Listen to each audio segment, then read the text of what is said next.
I'm Evelyn Lee. And I'm Janine Chastain. We're collaborating on curated conversations to explore how the industry is changing. Together, we'll find ways to create new solutions to current challenges while elevating the value of architects. Welcome to Practice Disrupted.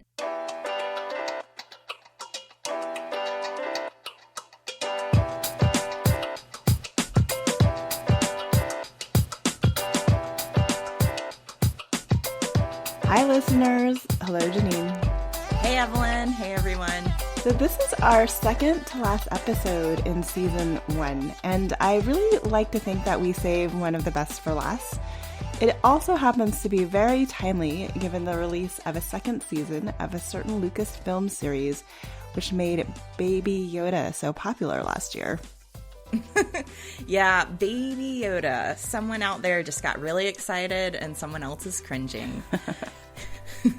You may be wondering, how does Baby Yoda connect to architecture? Well, on today's episode, we're going to continue our running series dedicated to architecture. And so far, we've spoken with an entrepreneur of a startup and an entrepreneur doing social impact work. Today's episode, we're expanding the conversation to understand how architecture relates to film and television. We were incredibly lucky to have today's guest join us, who has a powerful resume and portfolio of work that bridges the gap between those two worlds. Rebekah Bukhbinder is an art director working in film and television. She has collaborated on notable productions including The Mandalorian, Star Wars Episode 9, The Rise of Skywalker, and The Dark Crystal, Age of Resistance. A graduate of my alma mater at SciArc with a Master of Architecture, Rebekah's background in architecture and fascination with the ephemeral has led her into the world of filmmaking and ultimately has informed a career in set design and world building. Her work in television and film transports audiences into imaginary worlds for people to experience. She believes her career has been a balance of taking risks and serendipitous moments that led her to where she was meant to be. You can see more of Rebekah's work on October 30th when Season 2 of The Mandalorian airs. Let's cut to the interview. So Rebekah, you're an art director who has worked on Dark Crystal and Rise of Skywalker, which I think is really, really exciting. Those are two titles that our audience is very familiar with. Can you start off by telling us a little bit about the role of art director in film, and what would somebody who's seen those films be able to see of your work?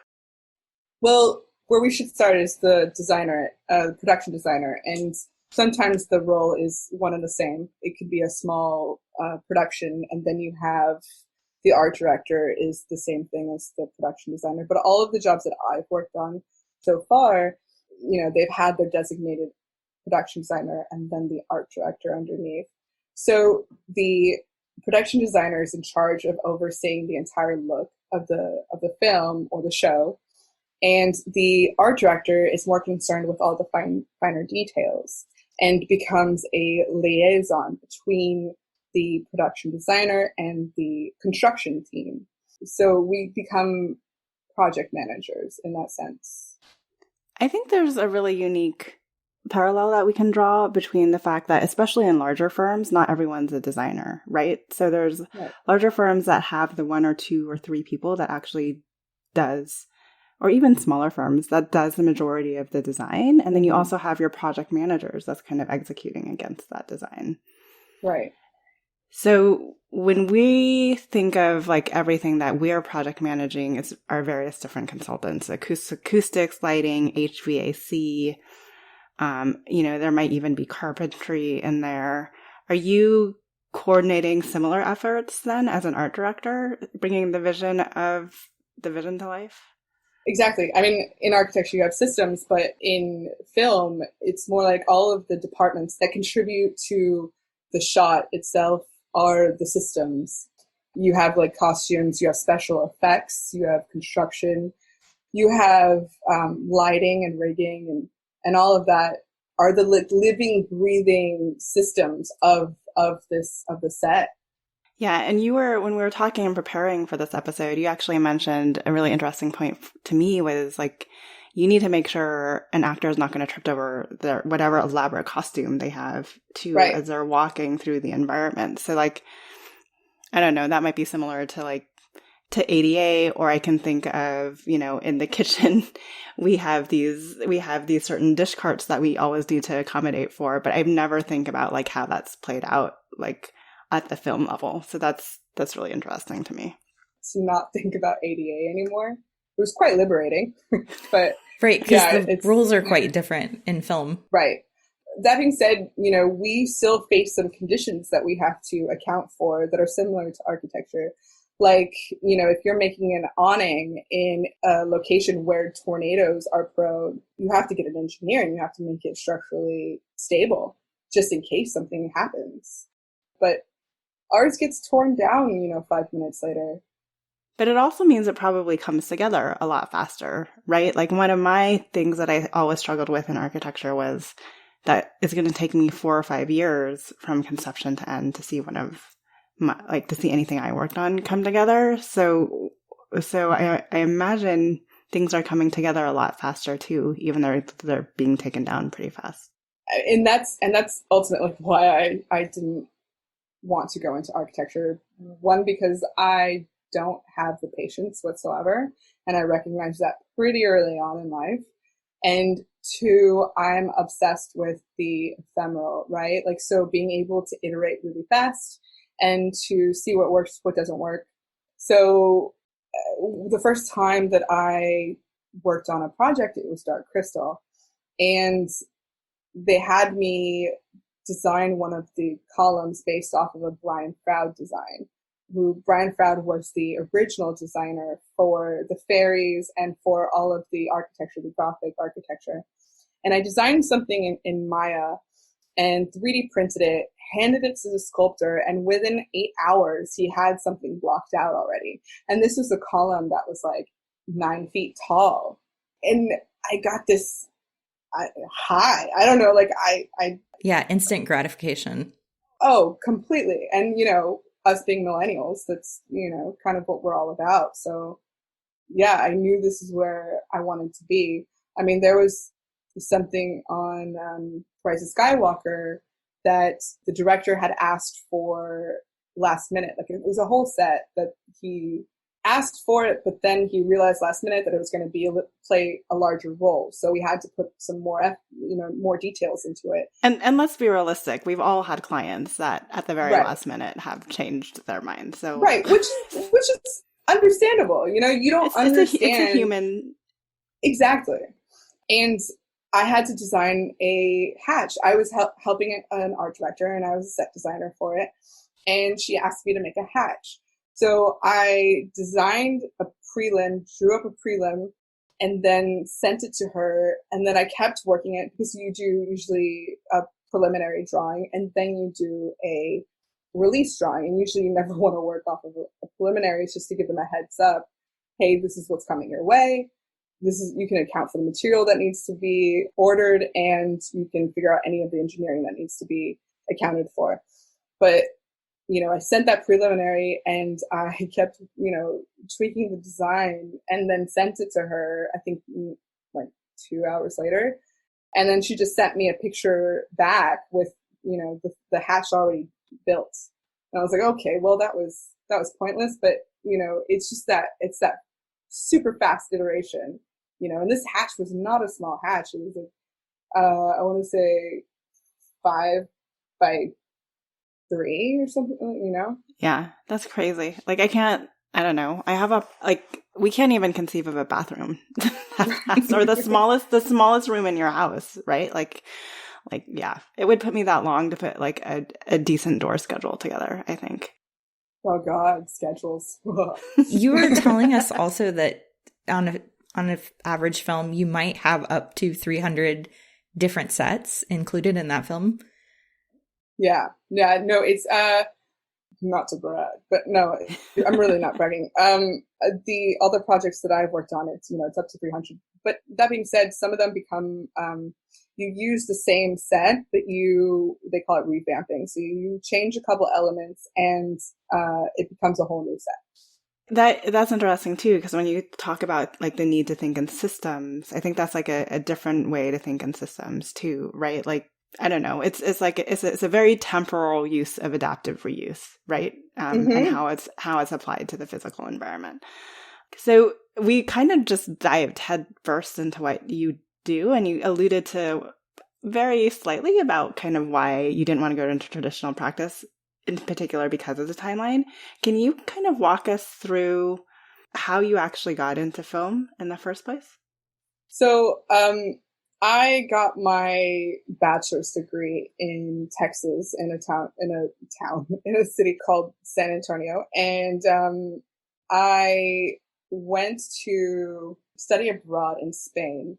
And while I was doing study abroad in Spain, I started seeing people designing for like a space hotel. And I was like, wait, there isn't just high-end residential. From there, like my vision of what architecture is expanded.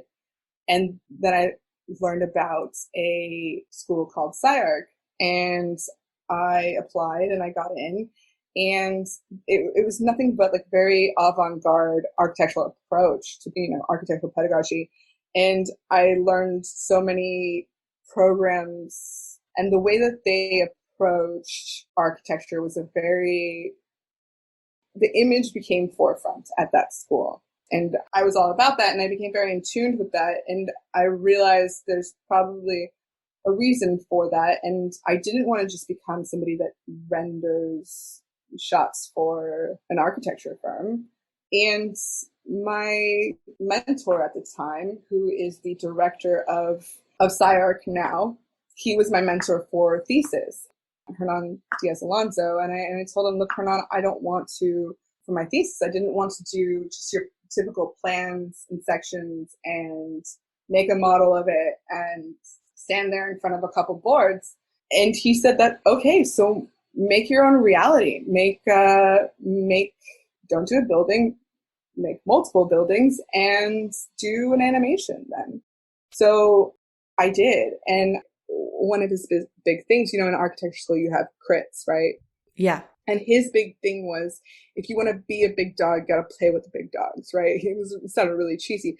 But for our jurors, he would invite like Frank Gehry, Tom Main, Greg Lynn, all of the biggest names in architecture at the time. And we would have to, just the fact that we got to be in the same room as these people, stand in front of these people, like they had to stare at us, they were subjected to stare at us for 20 minutes. That was enough to make you feel like you could be in the same room than anybody, So wait, are you telling me that you had a design pinup in school with Tom Main? Oh yeah. And okay. And it's great because, every time, like I don't really do urban projects, and he really loves to talk about urban projects. So and he ripped me apart on my thesis. It was so funny. It's not even that he ripped me apart. He set me up. He was the first person to ask a question on my thesis, and it set the tone, and it totally screwed me over because he was like, is this an intellectual project or an emotional project? And you're like, first off, this isn't even architecture, just to be clear. Yeah. This is in my imagination. It was so funny because you see, like, it was like 12 jurors, all really respected in their own right. And Tom Main starts it off as, is this an intellectual project or a emotional? And I was like, emotional. Then I have nothing to say. They didn't know how to critique it. Right. Really interesting to see and to reflect on. Yeah. And that is the starting point of like your career, really. Mm-hmm. I mean, even though I know I feel the same way when I look back at old stuff, I'm like, oh, but it's so meaningful because it's like the, building blocks of like what propels you forward into the direction that you start going when you invest in stuff like that. Right. So in that regard, you shared with us that Alex McDowell played a really important role in helping you grow into your career in film, and he became your mentor and your advocate. And so why don't you tell us about when you first met him and then becoming his mentee and pursuing a career that was directly related to a lot of the work he was doing? Right. So knowing that I really wanted to work with him after, I went to one of SciArc's famous lectures that they have And he happened to be there. This is like maybe, a month after I graduated. And I went up to him and told him I was really interested in the work that he did. At that time, I was like, oh, I want to become a production designer, not knowing like the new avenue he had taken. And he kind of laughed. He said, oh, really? And he said, well, send me your portfolio. I sent him my portfolio, and he sends this, really lovely critical review on my thesis. And I ended up, within a week working for him. And it was interesting because, looking back at it now, my first role with him was as a low-end, I guess, concept artist. I really could never call myself a concept artist, but I was making these collages for him. And I was like, churning them out, spitting them out, because he just wanted to see what these worlds that he was envisioning would look like. He even took me up to San Francisco on a trip because they were going to pitch this idea at the headquarters of a company.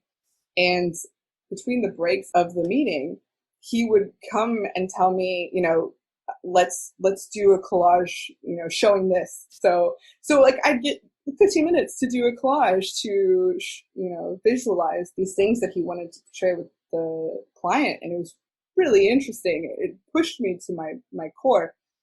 But I feel like I should probably go back to what he does now, which is he does not work in film anymore. What he does now is that he speculates futures for companies to see where these companies can start to take their products and the possible places that it can go. And he likes to do this through one, world building, but also with a narrative attached to it, because he feels that storytelling is the most basic way that we can communicate as humans. And it became quite a powerful and interesting way to realize all these things that I had learned at SciArc, how I can apply this to a field outside of architecture. World building. Can you, I think a lot of our listeners will know what that means, but can you explain it for those who might not know what that means?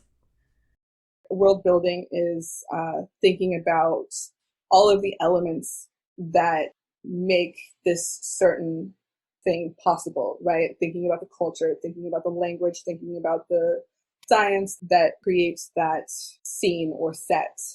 But I've seen it done so many different ways with each designer, or approached with so many different designers. Like Alex McDowell, he approaches designing in a sense that the design is what builds narrative. It's what guides the narrative, right? Take Minority Report, for example. Minority Report, he was hired on the same day as a scriptwriter. And Stephen wanted him to, you have the book that it was based off of, which gave you these multiple parameters. But as far as the story goes and how they were going to depict that within the movie, that wasn't determined yet. So he started with the same day as a script supervisor. He had these parameters, and of course they were guided by Spielberg, but he got a group of scientists, he calls them domain experts from, MIT or wherever, and started designing what the futuristic transportation be within a city. And then he came up with these autonomous vehicles that could go vertically and horizontally. And that in turn inspired the chasing that happens within the movie. Wow, that's really cool. Right. So, and also like Superman in the story of Man of Steel, originally Superman gets his suit from, his Earth parents as a baby. In Man of Steel, they shifted that and made it to where he got it from the planet that he's from. And Alex exposed this huge flaw in that the suit has a big S. And in, Kryptonian language, what is Kryptonian language to justify having that S? So he hired on a language expert, somebody who developed Kryptonian language, to rationalize why it has this S on it, and that's his way of approaching world building and design in general. And then you have Rick Carter. It's more narrative designs the design, and he works very close with the director. And he never becomes in love with the design in case he needs to change it for whatever vision the director needs the story to go in, and the design ultimately to go in. Mm-hmm.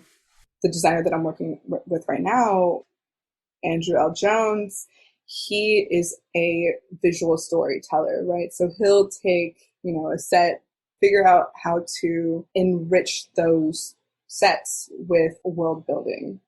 If it's a college student's dorm, he's not going to pick the finishes, bunk beds, and let set deck do the rest. He's going to really ask himself, what are their needs? What are their daily activities? And let that dictate, the way that that set gets set up and designed.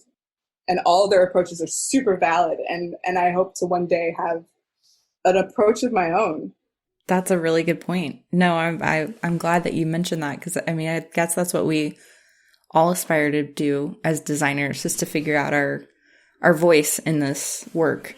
It took me all of architectural education to realize all that I was ever being taught are different processes, and then you need to find out which process works for you. And it's kind of like that. It's exactly like that. Right. So after doing that collage, that project was maybe only, 3 weeks long. And from there, he kept bringing me on from project to project. And with each project, my role changed, and I got to see all the ways that I can contribute to his definition of world building and all the projects that he got to do. So anywhere from 3D modeling to script writing to taking clients out to dinner to, it was to being his secretary. It was really interesting to see what I was capable of. And it was kind of like this crash course. No, but I think it's also like indicative of like when you think about project managers too, mm-hmm. right? And kind of all the things that they have to go between and everything. You have to have a little bit of understanding of how each role is contributing to the bigger piece. So, completely. So for me, I think it sounds like you are getting a lesson in like what all those various different roles are and how it could build into like one cohesive narrative or story or world. And how that later transitions to something else. Right. So I can see how Alex could do something like he's known for his work in Minority Report, but also on the flip side, be working with these companies doing world building for them. Mm-hmm. So it sounds like he was like, mentoring you and giving you exposure to all these different factors of film and roles. When was the point that you guys ended up going to London? I had heard that he was starting to take these meetings at the Disney headquarters in Burbank. And I kind of got wind of what he was going to go do and where he was going to go. And I told him that I wasn't done working with him, right? And he's like, I'd love to take you, but it's London and, they're not going to sponsor you to be over there. So, you would need a passport. And he goes on to saying, like, you should really think about if you're really serious about going into film, you should just move to London, right? And I told him, well, what if I did have a passport, which I do? He's like, well, then you're coming with me. So I went to London with him, not knowing anybody. And that's where I worked on Rise of Skywalker, because they usually do all the recent films in London. And I was a set designer, basically my very first big job in the industry. And that lasted about 2 years. That's very cool. Just because people are going to be interested in, can you tell us maybe about one or two of the sets that you ended up doing for Rise of Skywalker? one set that I did was the Imperial hangar, where Rey jumps onto the Falcon at the end, or at the edge of the hangar. And then one set that I purely set designed for, was there's this in the Death Star. She's climbing up a column. And I was going to say, that's a pretty precarious column. Yeah, no, and it's actually what ended up on the poster. So the set that I set designed for ended up on the poster of Rise of Skywalker. Nice. It's the one where they're both dueling. Although the design was already kind of sketched out before, it was just figuring out all the details of the builds and really nailing down the look and the feel of it. So when you told Evelyn and I this the first time, we both immediately went back and rewatched Rise of Skywalker because we wanted to go see the Imperial hangar and look at it. And it's gorgeous. I mean, the shot is so pretty because the floor is like reflective and there's these really gorgeous, like tall lighting fixtures in the background and they're reflecting off that floor. So it makes the space feel really powerful and big and important. And then, of course, you have the characters in the scene, the actors. I can imagine that was a lot of fun trying to create that environment. Is there anything specific that you can share with us about what inspired the direction of that? The initial inspiration, and this is all driven by the fabulous production designer. It was actually co-designed by Rick Carter and Kevin Jenkins, but Kevin Jenkins had a little bit more to do with this particular set. And he was inspired by the hangar in Return of the Jedi, where Palpatine has his Lambda shuttle and he's got his troopers around, and you have these really big kind of columns that are wrapping the perimeter of the room. And then from there, it was funny because we were also taking that and doing a hybrid, kind of marrying up what they did the hangar for Force Awakens and doing this hybrid. And from there, like, it was funny because I was doing all these iterations, and then all these elements by themselves started becoming having this feminist nature, I guess. Like the columns that are running around the perimeter of the room looked like, we started calling them kinky boots because they kind of just looked like boots with high heels on them. And the doorway in the corner of the room kind of looks like, female reproductive part with details that look like fallopian tubes coming around it.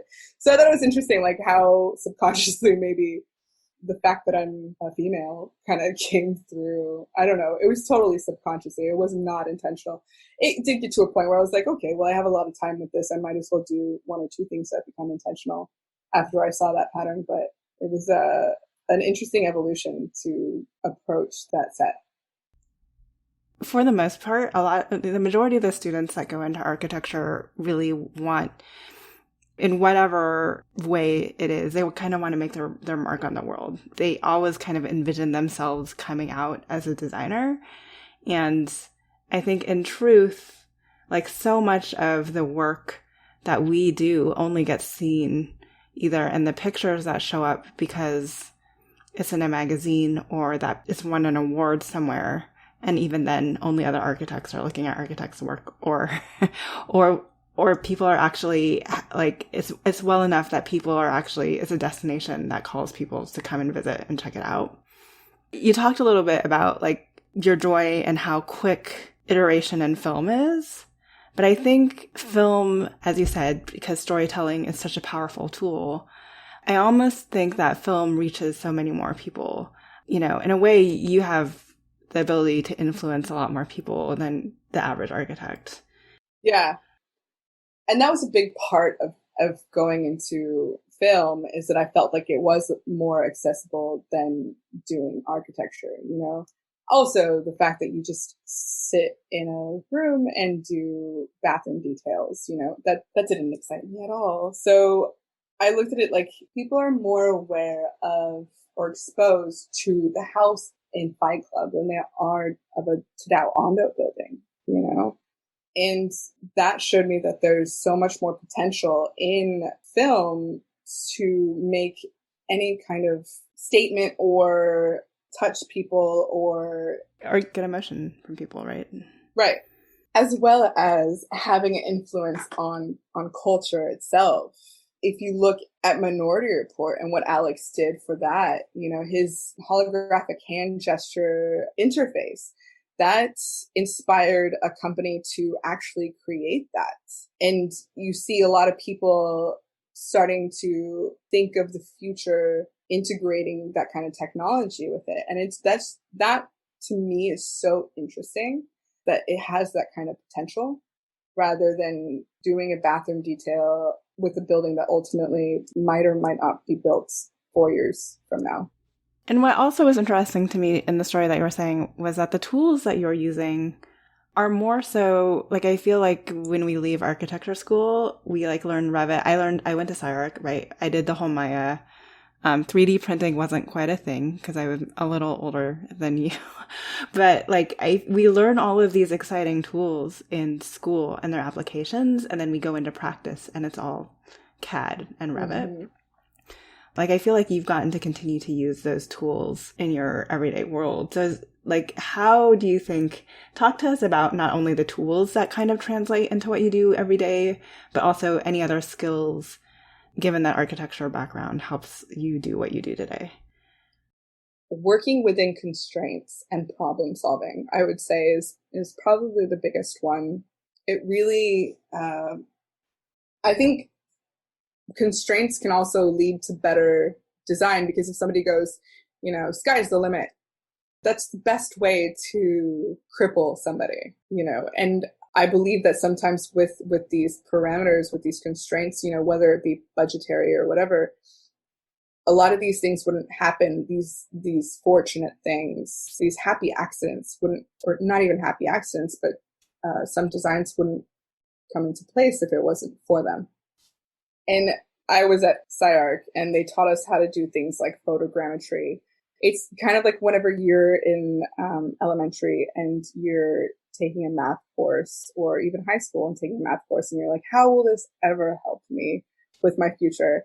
Turned out, I feel like it's more applicable to film than it is for architecture, because, you know, one of my very first assignments was to do photogrammetry on a miniature tree that the sculptor had made, so that we can take it into ZBrush and that we can manipulate it how the director wanted certain texture in certain places. So I found that to be all those skills that I had learned at SciArc were almost more applicable to film than they were to architecture.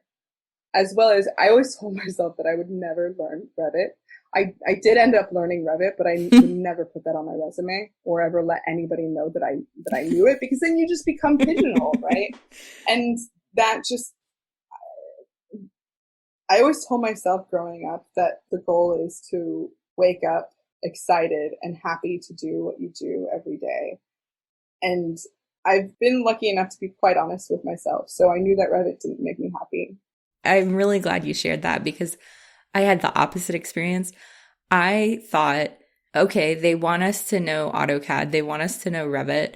I was oblivious to the things that made me happy for a while. And I learned those programs thinking these are hireable skills. So if I learn these, then I'll get a job. And of course, you know, it was in the recession. So it was of that time when everybody was desperate to get a job. But honestly, it really didn't make me happy. Like, I don't like working in Revit. I just don't. I don't like that kind of drafting tediousness. It's not stimulating to me. And so I just find it really refreshing that you knew out of the gate that you were looking for things that made you happy, because not everyone knows how to do that. It took me a long time to understand that and to come to terms with that for myself. And that's why I ended up meandering off my own path from architecture. But it sounds like you already knew that about your journey early on. Yeah, it was great to go on my journey and take these skills, you know, the ones that I really liked. And I didn't know that I was going into film whenever I was going through architecture. But in the end, realizing that all of these tools and software and even the work ethic that I had gained from architecture school, how it really applied to working in film. So how has working in film made you look at architecture differently? I haven't been in film long enough, but one big thing that I see, my friends that are art directors going through is, you see usually on shows or films, you use locations. Like a big part of an art director's job or a designer's job is using locations to transform as a set, right? If you watched the last Westworld and you see City Science, or you see Beau Phil's studio, his architecture firm, and they transform it into, an office or a house, or a lot of stuff is period pieces. So you take backdrops of LA and integrate these elements to make it like 1930s. And it makes you look at the world or at the built environment a little bit more malleable.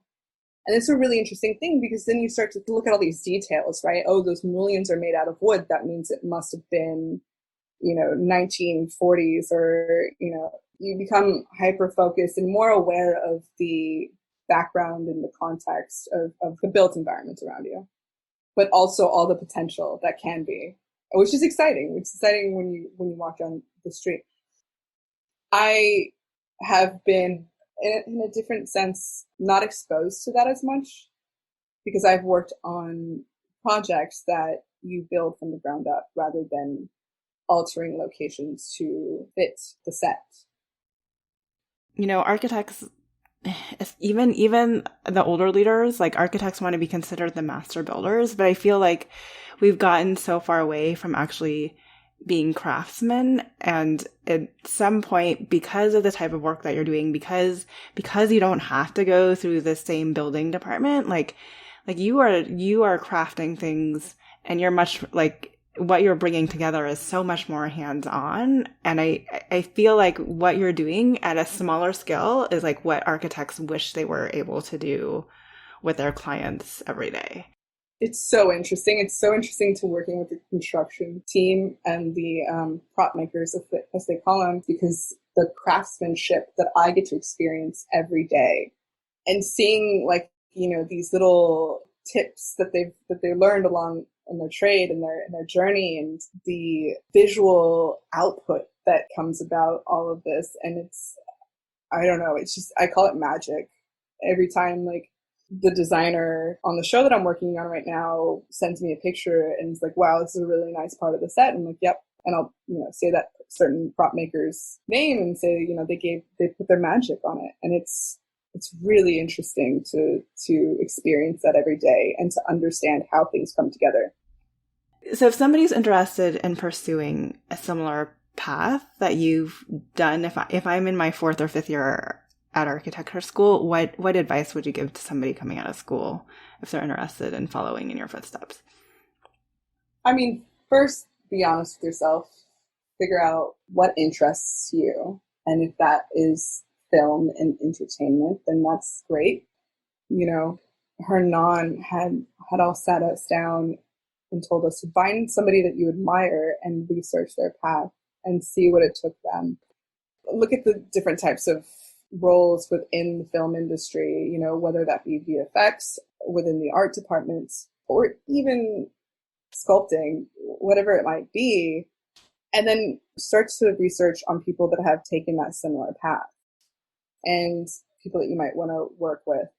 And I would say put together a portfolio that you think shows all the skills that might be applicable to that certain field. Be bold, be brave. It sounds cheesy, but with high risk comes high reward. It was interesting for me that we started this conversation about architecture and somebody who has clearly stepped off of the traditional path so early in her career, but she also is so, I think, intrinsically deeply connected back to architecture in a way. which I thought was a unique perspective that somebody who's gone on the architecture and path made, like their connection back to practice.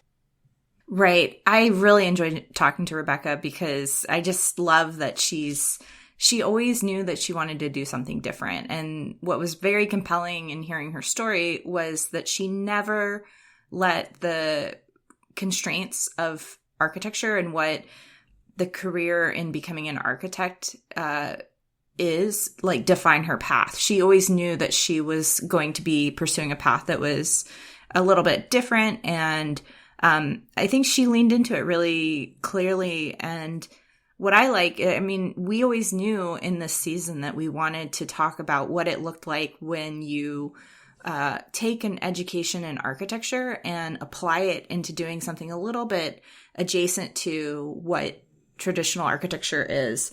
And I think Rebekah is a really great example. Her career definitely illustrates using an architectural education and expanding that idea of architecture and versus walking away from it entirely. Yeah.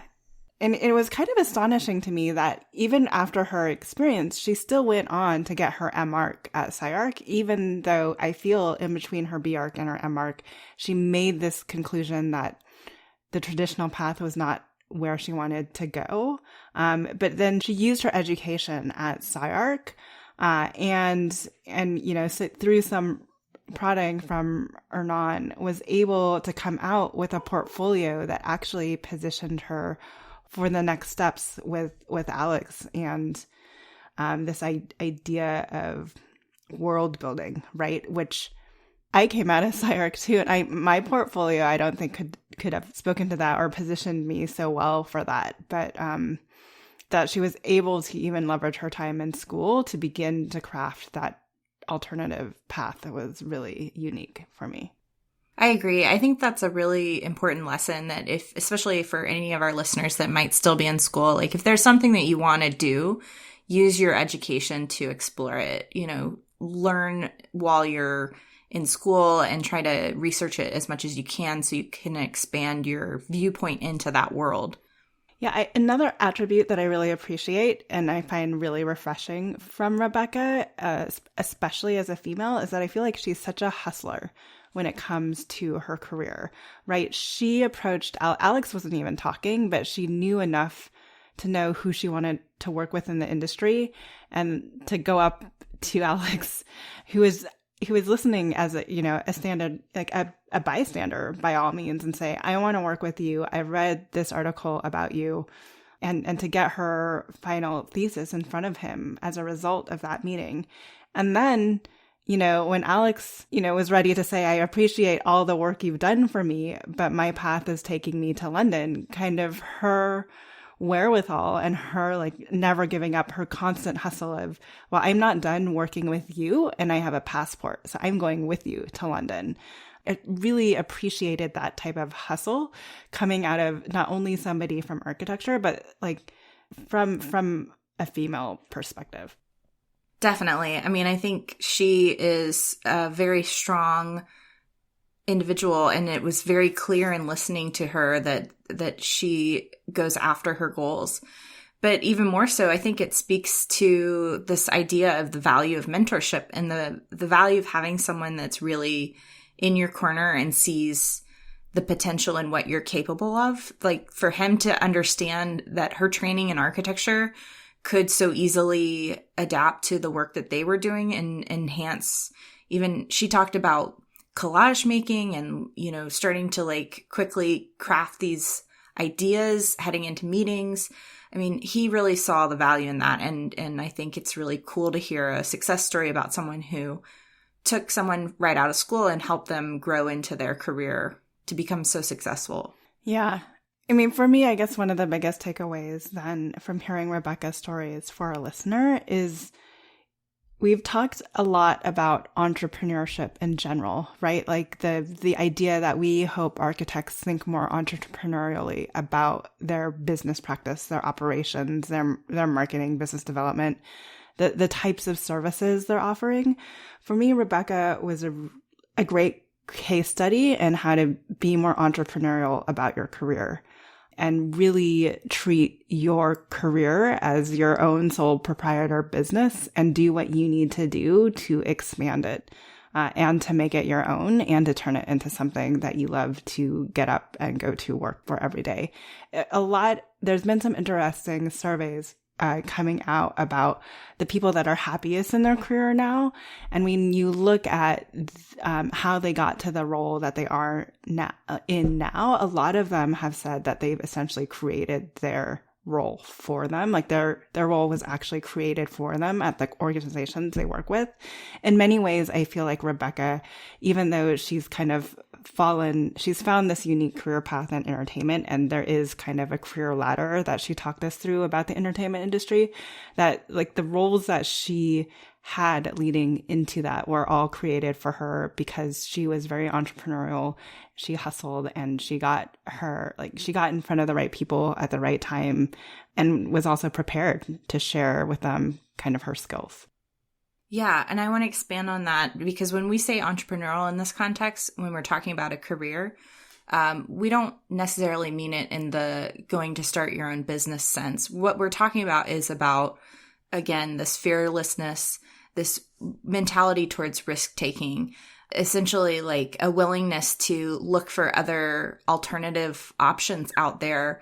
And Rebekah, I guess it resonates so much with me. And I know you too, Evelyn, that she's just someone that doesn't let the rules define her path.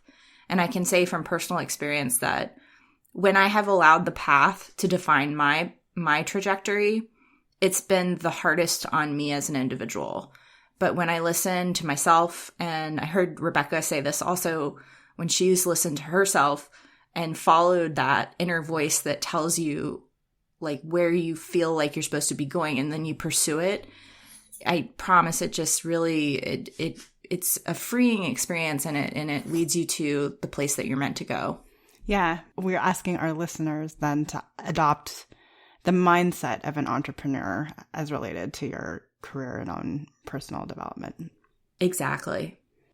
The other last takeaway too for me is that I think Rebekah, when she started on her career path, she had, and she still has, a deep love and appreciation for what architecture as an art is able to do, and how space creates presence and creates feelings, and how it resonates and impacts people's lives. And, there's people that would argue that in spite of my license, what I do, I'm not an architect. I think there is people that would equally argue that what Rebekah is doing doesn't make her an architect. But her argument that what she does like on a daily basis touches more of the public than the buildings that the star architects build that most people only see in magazines, I think that really resonated with me. And for me, she's actually making a much bigger impact in non-star architect fashion by what she is doing and how she's delivering and the people that see her work. So I would also say that even if you find yourself away from the traditional path, it doesn't have to be for lack of love for what brought you originally to architecture, that there are paths out there for those who love the profession and love that feeling of change that new graduates have when you come and graduate into the world. There is the ability to create that change in different scales and in other formats out there for you. I so wholeheartedly agree, Evelyn. And I think you and I just wanted to send a little love letter out to anyone out there who feels like they fit into that category, because we do too. And we think that the profession should be bigger and not exclude people. So on that note, Evelyn, next week is our season finale. Yeah, next week, listeners, is our season finale, so please feel free to tune in. It's going to be of a little bit of a different format. It's what we're doing is called an AMA, or an Ask Me Anything, which is actually pretty common in the tech world, but less common in the architecture world. I feel like there's a few architecture firms that are doing at least what they're called office hours now, where anyone can ask them the leadership anything. So anyways, tune in for our season finale next week, where we respond to questions solicited to us by our listeners. And if you have a question for us, and it doesn't matter what topic it is called Ask Me Anything, please feel free to email me directly at evelyn@practiceofarchitecture.com. It's evelyn@practiceofarchitecture, all one word, .com. See you next week. See you next week. Thanks for joining us on Practice Disrupted, a podcast by Practice of Architecture. Visit us at practicedisrupted.com to find out more about future episodes and the changing nature of practice. This show is part of the Gable Media Podcast Network. You can learn more about other podcasts in our community by visiting gablmedia.com. If you enjoy the show and want to hear more content like this, you can help us by leaving a rating, review, and subscribing on your favorite podcast app. Don't forget to share with your friends, and feel free to let us know what other topics or speakers you're interested in hearing about. Thanks for listening, and see you next week.